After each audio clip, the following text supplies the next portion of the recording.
Guys, welcome back to my channel creative story में आपका स्वागत है। गाइस, अगर आपको मेरी स्टोरी पसंद आ रही है तो प्लीज़ लाइक, शेयर और कमेंट करके ज़रूर बताइए कि आपको मेरी स्टोरी कैसी लग रही है। और जो भी मेरे चैनल पर नए आ रहे हैं प्लीज़ मेरे चैनल को सब्सक्राइब करें। Thank you. अब हम अपनी स्टोरी पर आगे बढ़ते हैं। अभी तक हमने देखा कि विंग वेंचाओ से कहता है, तुम कौन हो और तुम मुझे यहाँ क्यों लेके आए और ये किसका रूम है। अब वेंचाओ पूरा अल्कोहल एक बार में पी लेता है और विंग की तरफ बढ़ने लगता है। विंग कहता है, दूर रहो, तुम मेरे पास क्यों आ रहे हो। पर वेंचाओ विंग की तरफ बढ़ते जा रहा था। अब वेंचाओ जैसे ही विंग को पकड़ने वाला था तभी वो साइड में रखे फ्लावर पॉट को उठाता है और वेंचाओ से कहता है, देखो मुझे मत छूना वरना मैं तुम्हें मार दूंगा। वेंचाओ कहता है, ब्यूटी, ये तुम क्या कर रही हो।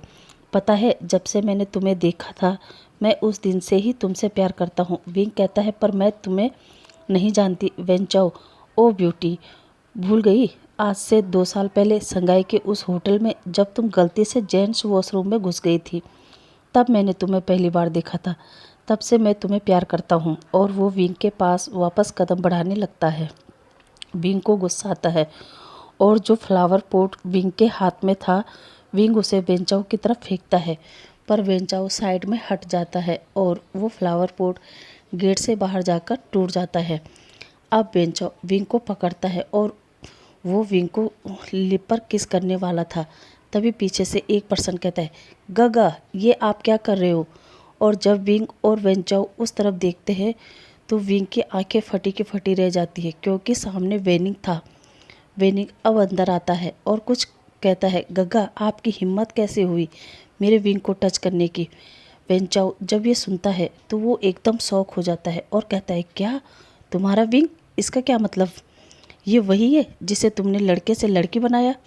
विंग जब ये सुनता है तो कहता है, हाँ वेनिंग, बताओ तुमने ऐसा क्यों किया, तुम तो मेरे फ्रेंड थे ना, फिर तुमने मेरे साथ ऐसा क्यों किया। अब वेनिंग विंग के पास जाता है और उसके आँखों से जो आंसू आ रहे थे उन्हें साफ करके कहता है, विंग तुम रो मत, मैं हूँ ना, यहाँ कोई भी तुम्हें परेशान नहीं करेगा क्योंकि तुम मेरे प्यार हो। मैं तुम्हें बहुत प्यार करता हूँ। मैं मानता हूँ मैंने तुम्हारी ज़िंदगी ख़राब की, पर मैं क्या करता, मैं तुमसे प्यार करता था, पर तुम्हारा इंटरेस्ट तो लड़कियों में था, मेरे में नहीं, इसलिए मैंने तुम्हारे साथ ऐसा किया। ऐसा कहते समय वो एकदम क्रेजी लग रहा था। विंग बेनिंग से कहता है, दूर हटो मुझसे, तुम पागल हो गए हो। तुम्हें पता है तुम क्या कह रहे हो। तुम मेरे दोस्त थे और तुमने उसी दोस्ती का फ़ायदा उठाया और मेरी ज़िंदगी बर्बाद कर दी। पता है तुम्हें, तुम्हारी वजह से 2 साल मैं अपनी फैमिली से दूर रहा, अपने प्यार से दूर रहा। जब बेनिंग प्यार सुनता है तो उसको बहुत गुस्सा आता है और वो विंग के बालों को टाइट पकड़ता है और कहता है, प्यार नहीं विंग, तुम सिर्फ मुझसे प्यार कर सकते हो, बाकी तुम अपने जहन में भी नहीं बिठा सकते। विंग के आंखों से आंसू आ रहे थे, फिर भी वो वेनिंग से कहता है, मुबारक हो वेनिंग, तुम्हारी इस हरकत की वजह से मेरे हार्मोन्स चेंज हुए, मेरी फीलिंग चेंज हुई और फिर मेरी शादी हो गई। और अगर मेरे हस्बैंड लैन वांग जी को तुम्हारे बारे में पता चलेगा ना तो तुम और तुम्हारी फैमिली एक भी ज़िंदा नहीं रहेगा। और यकीन ना हो तो कॉल करके देखो, अगर 5 मिनट में मेरा हस्बैंड यहाँ ना पहुँचा तो मैं हमेशा के लिए तुम्हारा हो जाऊँगा। वेनिंग कहता है, अच्छा ये बात है। और वो अपना फ़ोन निकालता है और वांग जी को कॉल करता है। इधर वांग जी अभी भी ये पता कर रहा था कि किसने उस पर्सन को पैसे दिए थे और उसने उस क्लब का सीसीटीवी फुटेज मंगवाकर वेंचाओ को पहचान लिया था और वो बेन मेंशन की ओर ही आ रहे थे। जब वांग जी गाड़ी में था तब वांग जी का फ़ोन रिंग करता है। वांग जी अपने फ़ोन पर अननोइंग नंबर देखता है और फ़ोन उठाकर हेलो कहता है। तभी वेनिंग कहता है, मिस्टर लैन वांग जी, तुम्हारा विंग मेरे पास है और उसने मुझसे कहा कि तुम मेरे विंग से बहुत प्यार करते हो और अगर तुम इतना ही प्यार करते हो तो 5 मिनट में यहाँ पहुँचो और अगर नहीं पहुँच पाए तो विंग हमेशा के लिए मेरा हो जाएगा। और वो अपना एड्रेस वांग जी को बताता है और अपना फ़ोन को चालू ही रखता है और विंग को बेड से उठाता है और नीचे हॉल में ले आता है। जहाँ उसके फादर और वेंचाओ भी बैठे थे। अब वो वांग जी से कहता है, अब तुम्हारा टाइम स्टार्ट होता है और मैं देखना चाहता हूँ कि वाकई तुम मेरे विंग से प्यार करते हो या नहीं। अब पूरा सन्नाटा हो जाता है और वेनिंग फ़ोन को साइड में रखता है और विंग के पास बैठकर पागलों की तरह विंग से कहता है, देखो विंग, घड़ी टक टक टक की आवाज़ कर रहा है। एक पल के लिए तो सब लोग साइलेंट हो जाते हैं। पूरे हॉल में ऐसा लग रहा था मानो समय थम सा गया है। केवल वॉल पर लगी घड़ी ही टक टक टक की आवाज़ कर रही थी। पूरे हॉल में पेन ड्रॉप साइलेंट था। तभी बेन रोहान साइलेंट को ख़त्म करते हुए कहता है, बेनिंग, ये क्या है?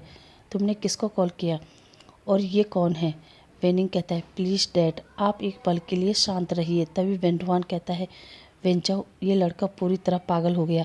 पता नहीं इसने किसको कॉल किया। तुम अपने सारे गार्ड को अलर्ट होने के लिए कह दो। जैसे ही वेंचाओ अपना फ़ोन निकालने वाला था तभी गेट पर एक ज़ोरदार किक पड़ती है और गेट का डोर टूट जाता है। अब उस डोर से बहुत सारे गार्ड अंदर आते हैं। ये देखकर वहाँ खड़े सब लोग घबरा जाते हैं क्योंकि वहाँ जितने भी गार्ड थे वे सब ब्लैक आउटफिट में थे और सबने ब्लैक गॉगल्स लगा रखे थे। वे गार्ड अपनी गन लेकर बेन रोहान और वेंचाओ और बेनिंग के माथे पर रखते हैं। तभी वेंचाओ कहता है, कौन हो तुम लोग और यहाँ क्या कर रहे हो? वो कुछ नहीं बोलते। तभी फेस पर डार्क ऑरा लिए और ब्लैक सूट, वाइट कमीज, चेहरे पर ब्लैक गॉगल्स पहनकर एक पर्सन अंदर आता है। विंग जब देखता है तो वो कहता है, वांग जी। वांग जी का नाम सुनकर बेन रोहान कहता है, क्या? वांग जी, चाइना का नंबर 1 बिजनेसमैन और माफिया? माफिया सुनकर तो विंग को अपने कानों पे भरोसा नहीं होता और सोचता है, क्या माफिया? वांग जी एक माफिया है? अब वांग जी अंदर आकर सोफे पर बैठता है और अपने पैरों को एक के ऊपर एक रखकर विंग से कहता है, बेबी इधर आओ।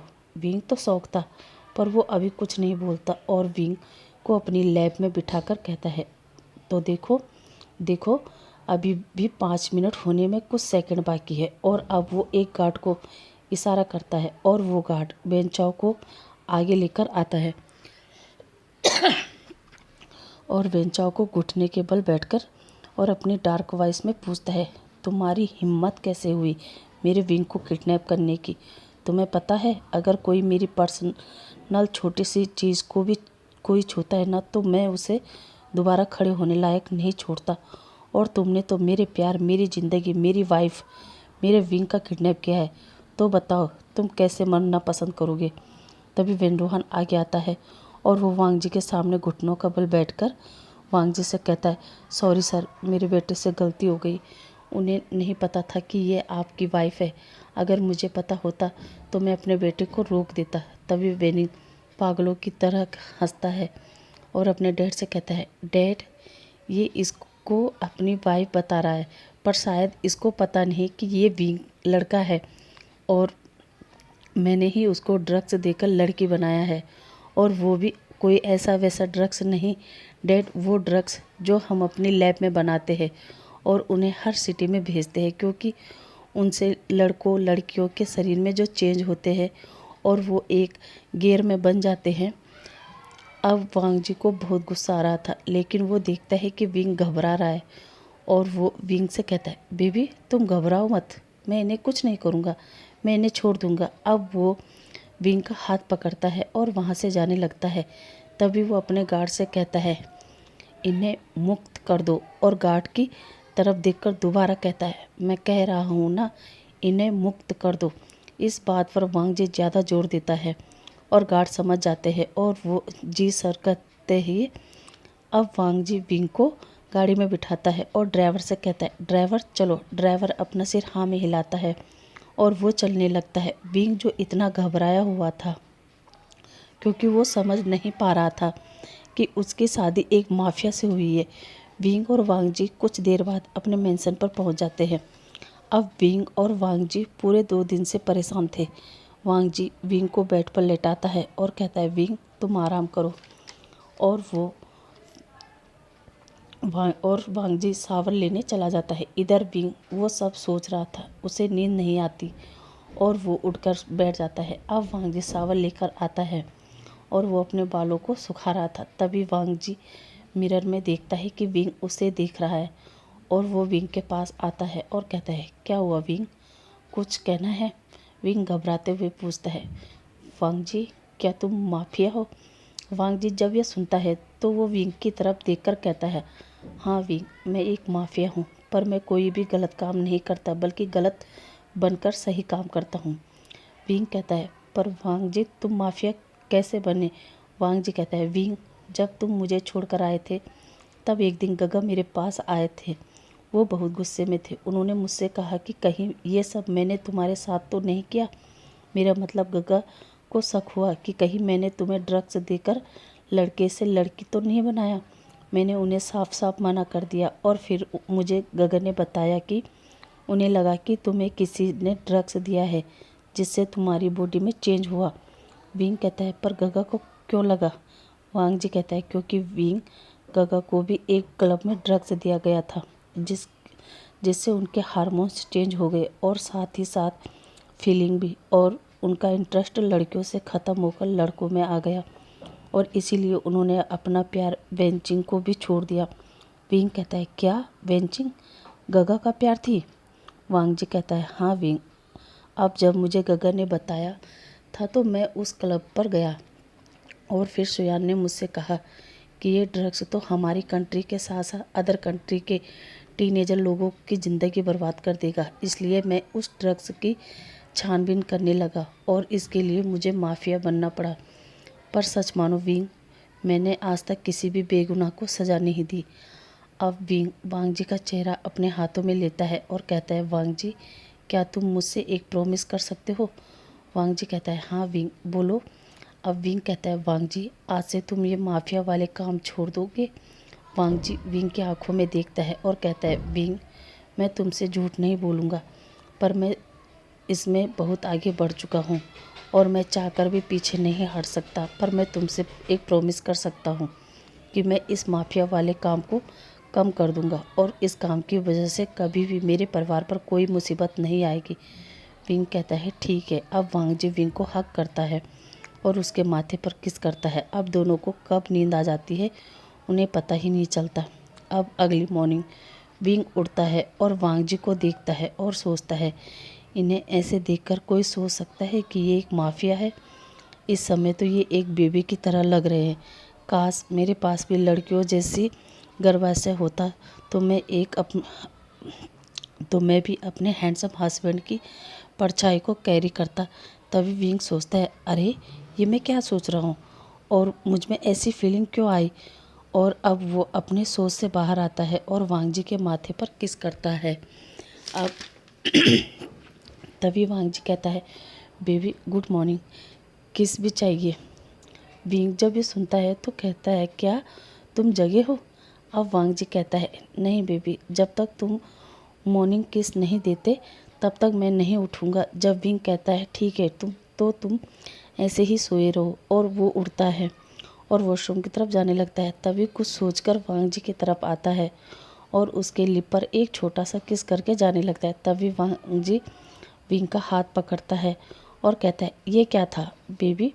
विंग कहता है, ये मॉर्निंग किस थी। वांग जी कहता है, बेबी तुमसे किसने कहा किस ऐसी होती है? विंग कहता है, अच्छा तो कैसी होती है? अब वांग जी विंग को अपने ऊपर खींच लेता है और उसे रोल करके उसके ऊपर आता है और उसके लिप को अपने लिप से कैप्चर कर लेता है और उसे किस करने लगता है। कब वो किस हॉट और पैशनेट बन जाता है दोनों को पता ही नहीं चलता और वो एक दूसरे के लिप को लिक सक करने लगते हैं। अब करीब 15 मिनट तक उनका वो किस चलता रहता है। वांग जी हॉट हो चुका था। वांग जी विंग से कहता है, विंग मैं हार्ड हो चुका हूँ और अब मुझे तुम्हारी ज़रूरत है। विंग कुछ नहीं कहता और वो दोनों इंटीमेट होते हैं। अब एक राउंड तो वो बेड पर करते हैं और एक राउंड वो वॉशरूम में करते हैं। अब वो दोनों फ्रेश होकर नीचे डाइनिंग टेबल पर जाते हैं। चैन और सी चैन को ग्रीट करते हैं। अब सब लोग ब्रेकफास्ट एंजॉय करते हैं।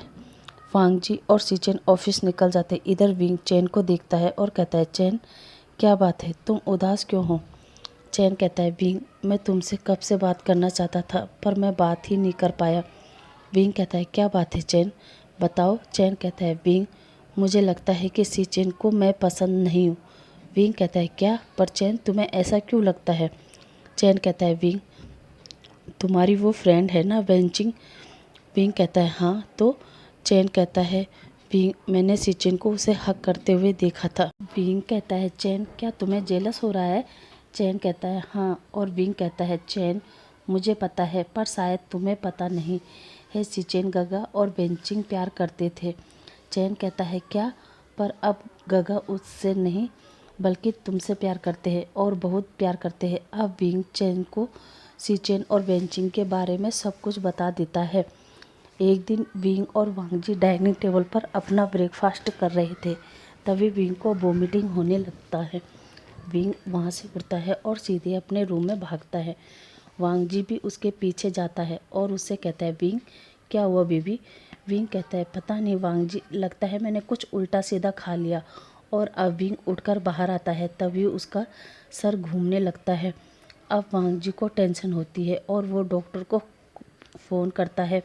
कुछ देर बाद डॉक्टर वहाँ आ जाते हैं और वो विंग को चेक करता है और वांगजी से कहता है कॉन्ग्रेचुलेसन मिस्टर लैन, आपकी वाइफ प्रेग्नेंट है। वांगजी कहता है क्या? डॉक्टर ये आप कैसे कह सकते हैं क्योंकि मेरा पार्टनर मेल है। ये डॉक्टर ये सुनता है तो वो हैरान हो जाता है और वो वांगजी से कहता है मिस्टर लेन मेरे ख्याल से आप एक बार इनका पूरा बॉडी चेकअप करवा दीजिए, फिर मैं आपको सही से बता पाऊँगा। वैसे ये सिम्टम तो प्रेगनेंसी के ही है। अब डॉक्टर वहाँ से चला जाता है। अब वांगजी से कहता है वांगजी डॉक्टर ने क्या कहा? वांगजी कहता है विंग डॉक्टर ने कहा कि तुम प्रेग्नेंट हो। ये सुनकर विंग चौंक कर उठ जाता है और कहता है वांगजी ये कैसे हो सकता है? तुमने उन्हें बताया नहीं कि मैं लड़की नहीं लड़का हूँ? वांगजी कहता है विंग मैंने बताया है पर उन्होंने मुझसे कहा कि मुझे एक बार तुम्हारा फुल बॉडी चेकअप करवाना पड़ेगा। तभी विंग कहता है वांगजी तुम्हें याद है उस दिन वेनिंग ने क्या कहा था? वांगजी कहता है क्या? मेरा ध्यान नहीं था। विंग कहता है वेनिंग ने कहा था कि हम लोगों को जो ड्रग्स देते हैं उनसे वे गैर गे बन जाते हैं। कहीं उसने मुझे वही ड्रग्स तो नहीं दिया? अब वांगजी भी सोच में पड़ जाता है और वो विंग से कहता है विंग चलो। विंग कहता है क्या? कहाँ? अब वांगजी विंग को उठाता है और सीधा हॉस्पिटल ले जाता है। अब वांगजी हॉस्पिटल पहुंचकर विंग का अच्छे से फुल बॉडी चेकअप किया जाता है और करीब 2 घंटे बाद विंग और वांगजी डॉक्टर केबिन में बैठे थे। डॉक्टर विंग की रिपोर्ट देखकर कहता है यस मिस्टर लेन, आपकी वाइफ मेरा मतलब आपका हस्बैंड प्रेग्नेंट है। कभी कभी ऐसा हो जाता है, मेल पर्सन में भी ओवरी पाई जाती है लेकिन वो महिलाओं के मुकाबले में सही से विकसित नहीं होती है। पर आपके केस में हुआ है। मुझे लगता है जो ड्रग्स आपके पार्टनर को दिया जाता था उसकी वजह से ये हुआ है। तो आप टेंशन मत ले और इनको जितना हो सके हैप्पी रखें और टाइम टू टाइम इनका चेकअप करवाते रहिए। अब विंग और वांगजी बहुत हैप्पी होते हैं और वो डॉक्टर को थैंक यू बोलकर हॉस्पिटल से मेंशन पर आ जाते हैं। अब जब घर में चैन और सीचेन को पता चलता है तो वो बहुत खुश होते हैं। अब वांगजी अपना फ़ोन उठाते हैं और कुरेन को भी विंग की प्रेगनेंसी के बारे में बता देता है। कुरेन वांगजी से कहता है बेटा मैं चाहता हूँ कि आप तुम लोग यहाँ चाइना आ जाओ।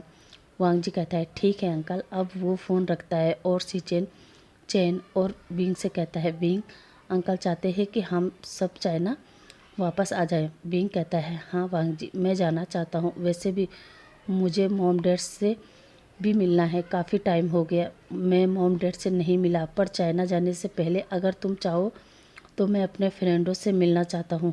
वांगजी कहता है ठीक है विंग, अब हम टाइम स्किप करके देखते हैं। विंग और वांगजी डिनर करके अपने रूम में जाता है। वांगजी विंग को बेड पर बैठाकर वांगजी सावन लेने चला जाता है।